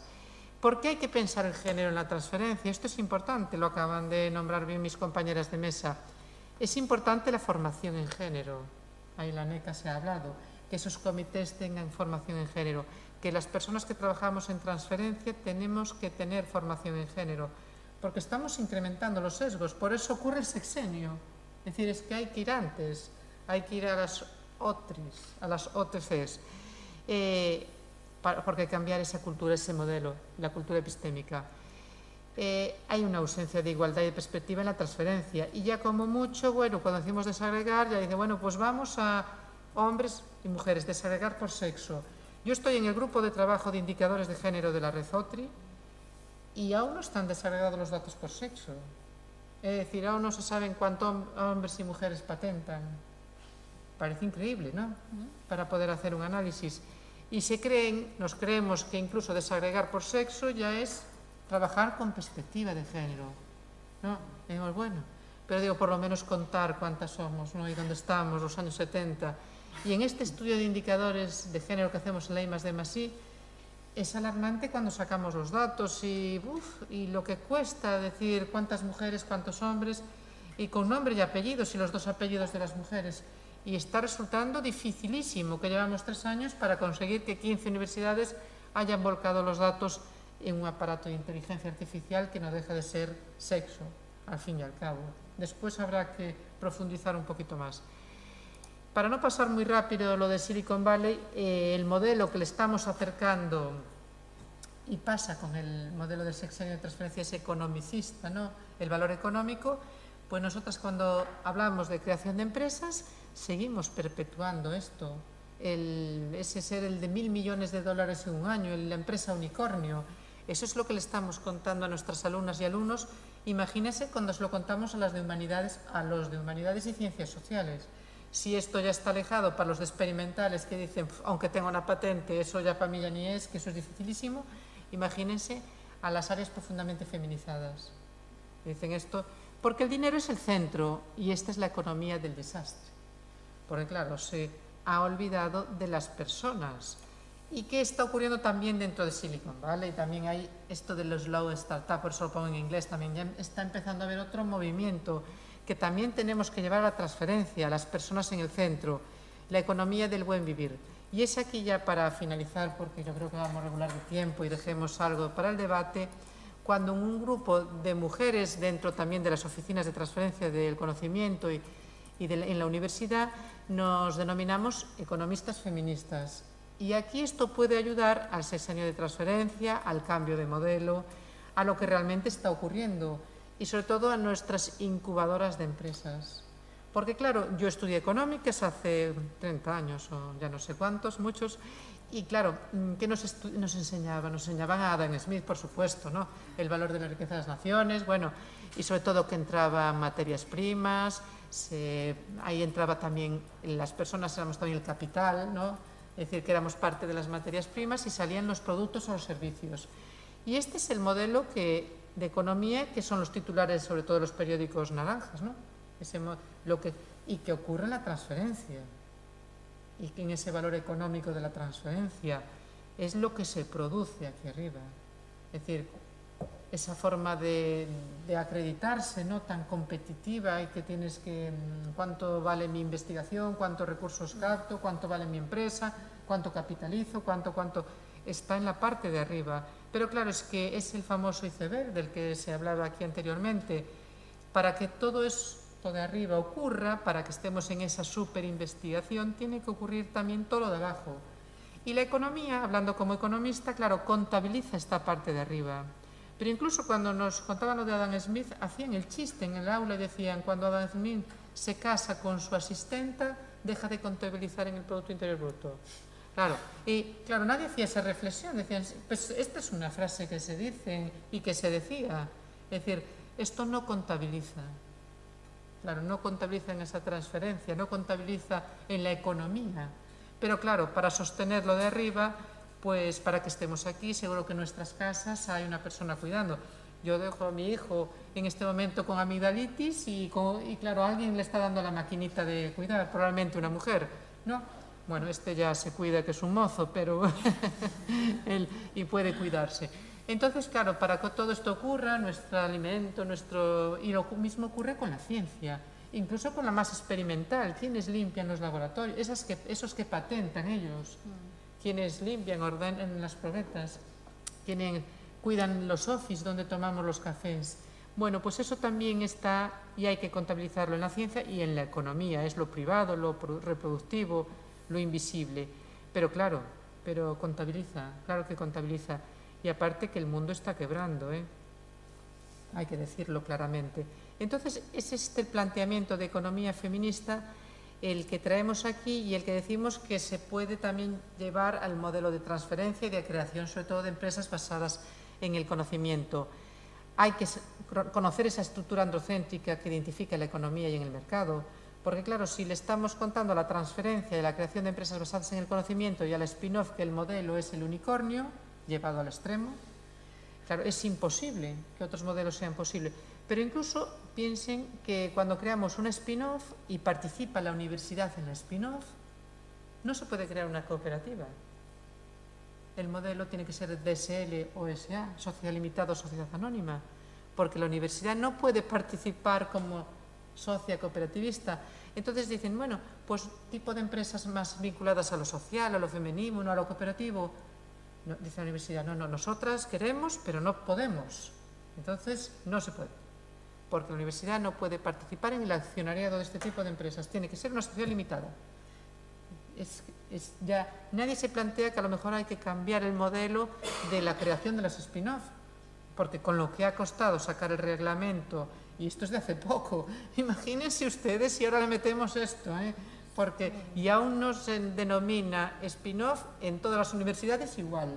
Ni aún participan las universidades en las empresas de forma igual, como para encima decirle hay que cambiar el modelo e ir hacia un modelo de elementos femeninos, porque claro, estamos invisibilizadas, relaciones de poder. Bueno, pues este análisis del funcionamiento, porque claro, si las mujeres soportamos los cuidados, pues eso no lo soporta el Estado, lo público, ¿no? La economía de género. ¿Qué le decimos a quienes están en el sexenio de transferencia? Añadan mujeres y revuelvan. Es algo tan sencillo como esto, ¿no? Para romper los marcos, ¿no? Decimos en Galicia mucho romper los marcos. Ausencia o representación de mujeres en la comunidad científica.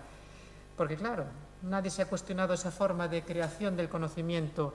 Hay que rescatar las experiencias femeninas y conceptos y lo monetizado de la economía y del trabajo, también en la ciencia, también en la transferencia, también en la creación de empresas de base tecnológica.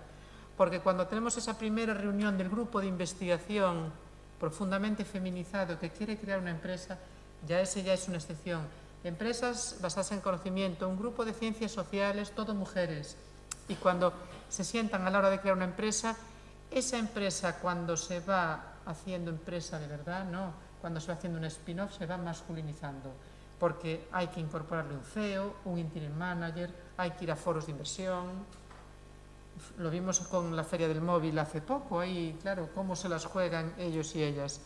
Hay que explicar las desigualdades entre hombres y mujeres en los mercados en este mundo de la creación de la empresa.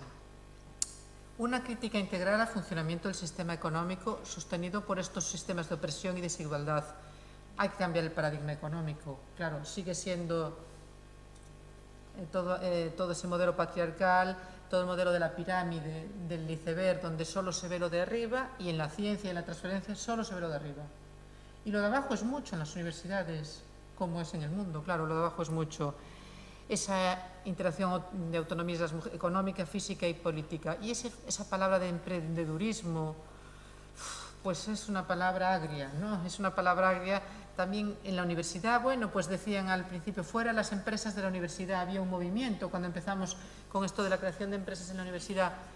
Bueno, pues a lo mejor no estaba del todo equivocado aquello de, porque llegó a esto, ¿no? A economizar toda la ciencia.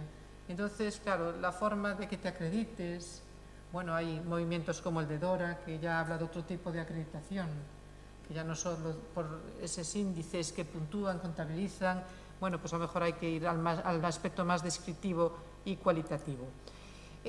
Para finalizar, un poco para que dejemos tiempo al debate, ¿no? Bueno, pues decir que la vida es vulnerable y que todas las personas somos independientes unas de otras, también en la ciencia, en la universidad y en la transferencia y en los escenos. Y somos ecodependientes de la naturaleza y, claro, no podemos vivir sin los cuidados unas de otras en todas las áreas del conocimiento. La vida siempre es una vida en común, compartida, y la responsabilidad tiene que ser colectiva y no está ocurriendo en la transferencia. Esto parece que va hacia la economía, pero también va hacia la economía que estamos creando en las incubadoras de empresas. Y la gente joven nos está demandando este modelo, porque ya tienen otra visión y ya dicen, yo ya no quiero. Aquí hay compañeras jóvenes y dicen, paso, si tengo que transferir y ser un unicornio, paso. Ya no lo hago porque no quiero ese modelo, quiero un modelo a lo mejor más pequeño, más colaborativo y juntas acometer un modelo más grande. Juntas y juntos, porque aquí no es ya un tema de hombres y mujeres, es un tema de diferencias, unir las diferencias y esta idea de dependencia y de interdisciplinaridad. La sostenibilidad es importante y los límites de la naturaleza están ahí, lo de las personas, y por la tarde nos hablará una compañera de la parte más psicológica y psiquiátrica, cómo nos estamos cayendo, ¿no? Y cómo la gente joven se está cayendo y no dan hecho a atender. Pues a lo mejor viene por aquí, por el feminismo viene parte de la solución. Bueno, y ahora ya para lucir un poco Innovatia, decir que, porque las mujeres también tenemos que ponernos en el centro de la foto, pues el año pasado fuimos elegida la mejor iniciativa de España de apoyo al emprendimiento, no femenino ni de perspectiva de género. En todas las incubadoras y programas de creación de empresas, bueno, pues el Ministerio de Industria decidió que Innovatia representaba a España en Europa y llegamos, bueno, Innovatia, llegamos a Europa y allí nos eligieron entre las 3 finalistas, entre las 3 iniciativas finalistas, que no es poco tampoco competir a nivel europeo. Decir que sí que ganó Francia con una incubadora de empresas de base tecnológica, Como no podía ser de otra como forma. podía ser de otra manera, pero bueno, ahí nos pusimos las plumas para subir a recoger el premio, porque una vez que se llega ahí ya dices, ahora ya quiero recoger el premio en este entorno tan masculinizado, y aparte que se les llenaba la boca de hablar de sostenibilidad. Y claro, ¿qué es economía feminista? Es conjunto de procesos que sostienen la vida. Pero claro, nos llenamos de hablar de sostenibilidad en el entorno empresarial. Digo, pero si estaba ya aquí, estaba encima de la mesa. Bueno, Innovatia, somos todas las universidades públicas y alguna privada de España. Intentamos trabajar en red. Bueno, estamos ahí, Isabel es testigo desde el principio de que estamos ahí dando la guerra. Pero escuchando estas ponencias, yo digo, bueno, pues de tantos años, 11 años, o bueno, ya no sé desde cuándo, trabajando esto, pues gracias, porque íbamos bien encaminadas y ha tenido que venir el sexenio de transferencia y estudios importantísimos para darnos la razón y que aquellas, las pesadas de Innovatia en las OTRIS, en la CRUE, bueno, pues no iban tan desencaminadas y aparte lo hacíamos de una forma colaborativa, de compartir todo lo que hacemos, todo en la página web está a disposición, por supuesto. Bueno, también tenemos redes sociales, porque claro, hay que hacerse ver, hay que ir a los premios, hay que ir a Europa, hay que posicionarse. Y bueno, metodologías, herramientas, manuales de procedimientos, hemos hecho catálogos, mucha formación, tanto para emprendedoras, porque el emprendimiento también hay que verlo con 360 grados, porque mujeres y hombres compramos, consumimos, producimos de forma diferente y no vamos a vivir en Feminilandia, ojalá, pero no. Y después hacia el personal técnico de las OTRIS, porque el personal técnico de las OTRIS tiene interés en estos temas. Realmente cuando hay formación de perspectiva de género, bueno, ahora como es obligatorio, antes era recomendable, pero ahora, claro, puntúa en proyectos, claro, ahora es obligatorio, entonces ahora no queda otra. Bueno, y aquí estamos, Y de nuevo agradecidas y bueno, encantada de estar en esta mesa de la cual he aprendido muchísimo y me lo llevo para mi libretita de notas. Muchas gracias. Bueno. Muy bien. ¿Cómo? Digo, si quieres volver para aquí. No, aquí estoy bien. Bueno, Eva, muchas gracias. ¿Cuánto vamos a aprender esta mañana? Así que, si os parece, podéis hacer preguntas, alguna reflexión, cuestión que queráis comentar. Pues, bueno, yo a nivel personal... Isabel, ¿iba a hablar tú? Porque yo iba a hacer un poco de... No había visto yo a... Ah, una chica. Nos escuchamos, pero casi se graba. Vale. Desde vuestra experiencia, claro, es que lo de siempre, ¿no? Que quienes estamos aquí, pues estamos convencidas de que hace falta el cambio, ¿no? Entonces, ¿cómo creéis que la importancia de adquirir esa perspectiva de género llega mejor a la gente que no está convencida? ¿Cómo creéis que se puede lograr que haya conciencia, ¿no?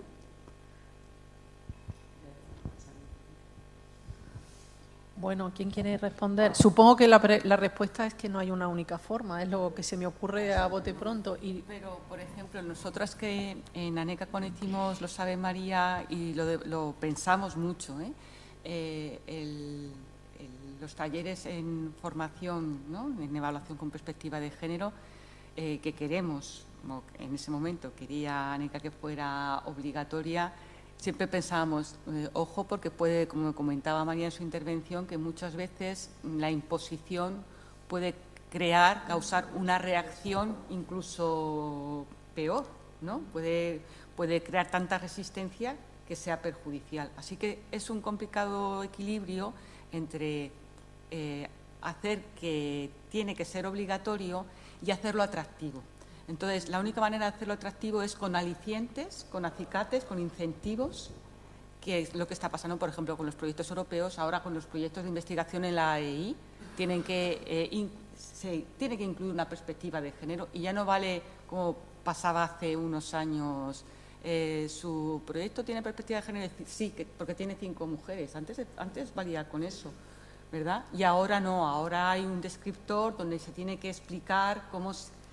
Eso hace fuerza a plantearte las cosas de otra manera, ¿no? Y entonces incluso quien puede mostrar reticencias, la realidad lo acomoda, ¿no? Lo acomoda a unas nuevas coordenadas que tiene que aprender, y es que también hay que reconocer que la gente no sabe, entonces hay que darle también los instrumentos para que aprenda, ¿no?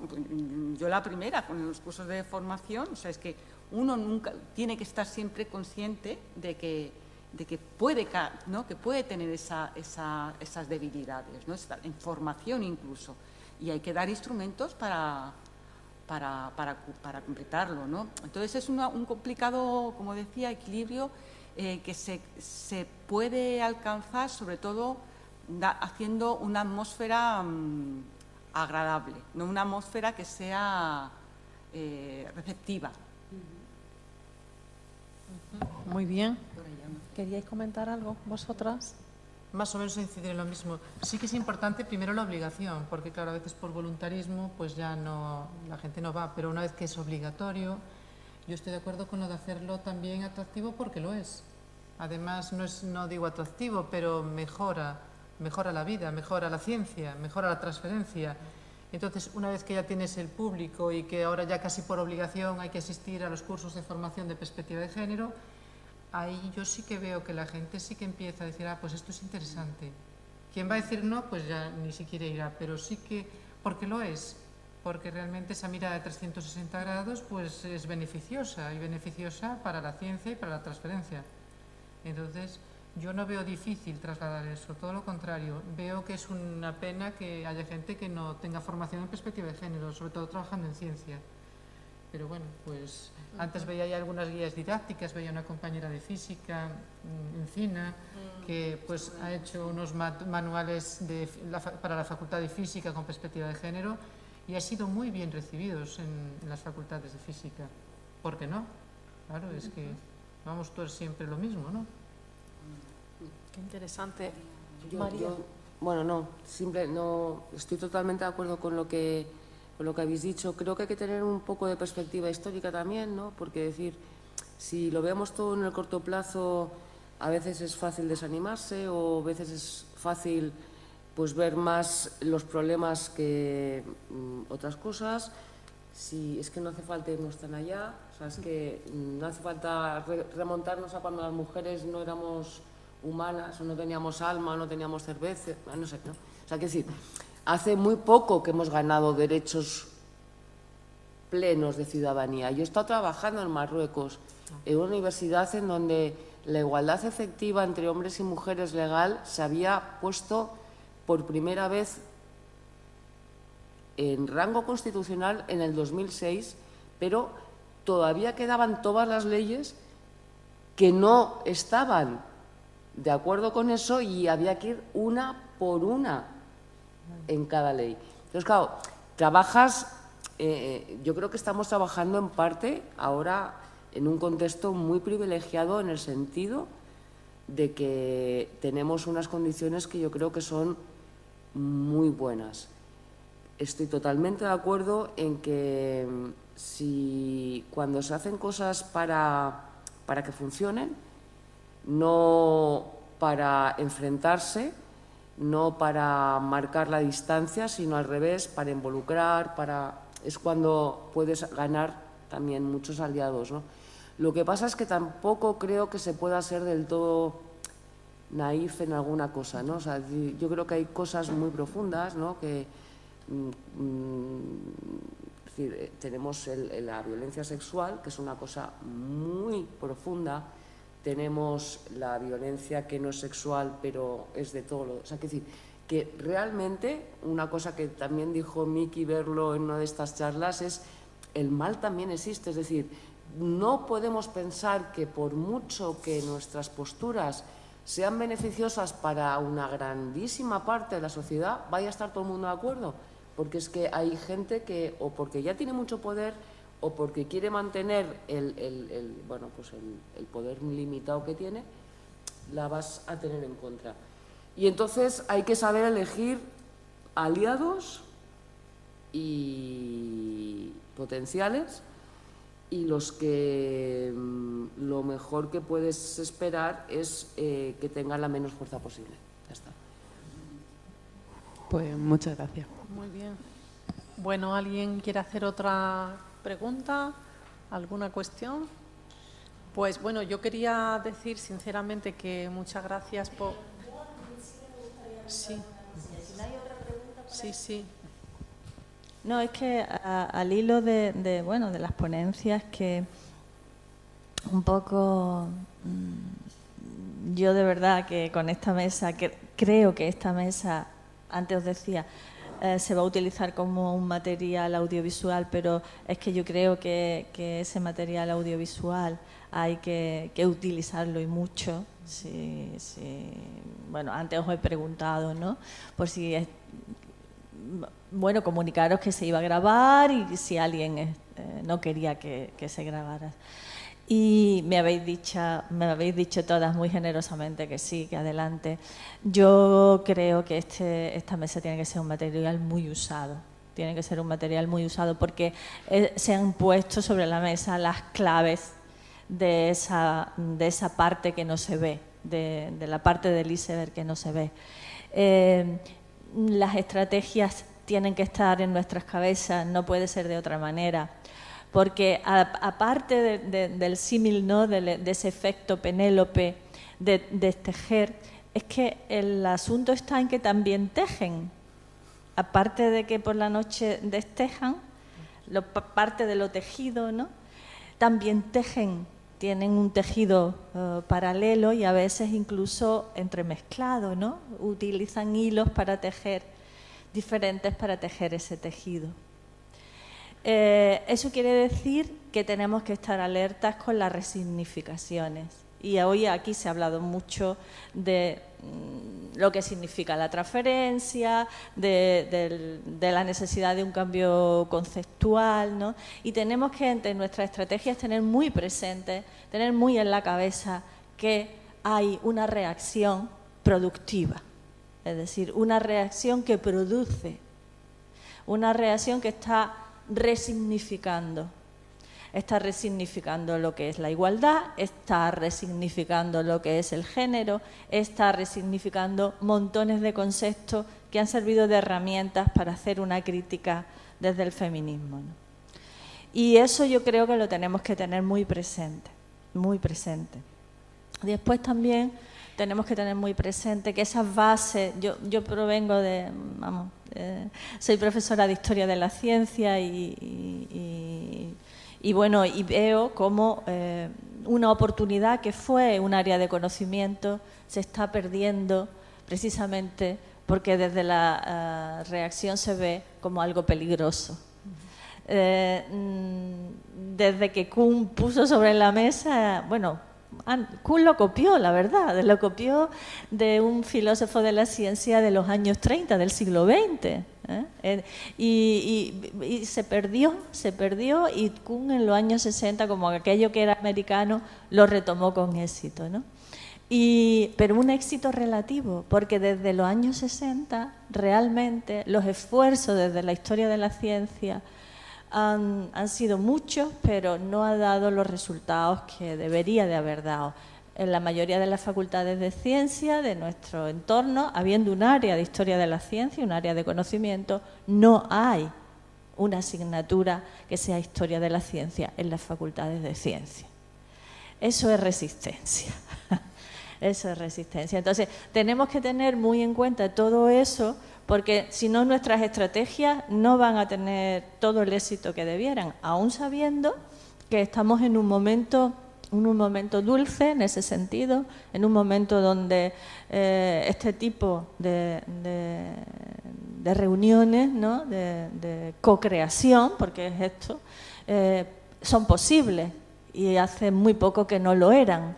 Entonces sí que estamos en un momento dulce, pero también considero que aunque tengamos que tener tiempo también para las conmemoraciones, las fiestas, porque tienen que estar las fiestas, pero con cuidado de no pensar que hay mucho trabajo duro todavía, que queda por hacer. Y sobre todo yo creo que a las mujeres y a los hombres jóvenes tenéis mucha oportunidad porque tenéis una base de las que antes nos disponíamos, que es todo el corpus que se está generando y que ya se ha generado de conocimiento. Y tenéis unas bases de las de donde partir. Os queda todavía muchas cosas por hacer, pero yo creo que tenéis una base muy buena, ¿no?, de todas las mujeres que antes de nosotras han ido construyendo, han ido co-creando ese conocimiento que ahora os va a servir para a partir de ahí impulsar y poder tener en cuenta todo esto que estamos diciendo, ¿no? Es decir, esa necesidad de estrategia, esa necesidad de pensamiento crítico, de eso de que está confirmado científicamente eso que es lo que es, muchas cosas que yo creo que ahora sí que es momento de reflexividad y tenemos las bases para desarrollar esa reflexividad y yo creo que eso va a ser lo que nos va a hacer avanzar muchísimo. Así que yo solamente volver a agradeceros vuestra presencia aquí y la posibilidad que nos habéis dado de co-crear y seguir co-creando, que es realmente lo importante. Muchas gracias, de verdad, de corazón. Bueno, pues muchas gracias, vicerrectora. Yo quería decir que a nivel personal, la verdad es que estoy tan contenta de que me hayáis llamado para estar en esta mesa, porque no era consciente de todo lo que significa la transferencia y el sesgo que hay desde los criterios, la forma de los méritos que se evalúan, la importancia que se le da a los proyectos económicos. Es que la verdad es que es impresionante todo lo que se puede avanzar no lo había pensado yo de esta forma tan, digamos, holística, ¿no? Yo misma tuve el problema de que para el diseño de transferencia pues solo contaban los IP de los contratos, ¿no? Y yo había participado en muchos, pero no podía, claro, no te lo plantea en ese momento, ¿no?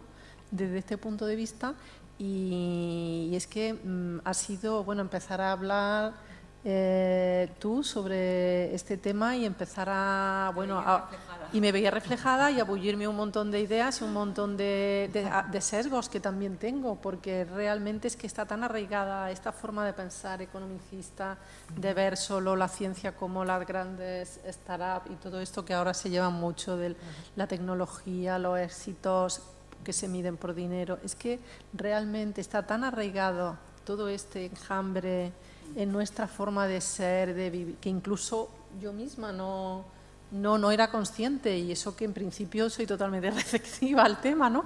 Así que solo puedo decir que personalmente pues me ha llenado muchísimo estar en esta mesa, que me ha encantado las tres perspectivas que habéis dado sobre el tema, que he apuntado un montón de cosas, y que me parece que es un acierto completo estos simposios que organiza el Vicerrectorado de Igualdad de la Universidad de Málaga, de la que formo parte y estoy muy orgullosa, y que bueno, que la verdad que me encantaría volver a vernos, aunque sea más corto el camino que nos quede para llegar a la igualdad. Así que, pues muchas gracias a todas y a todos por vuestra participación y hasta muy pronto. Muchas gracias.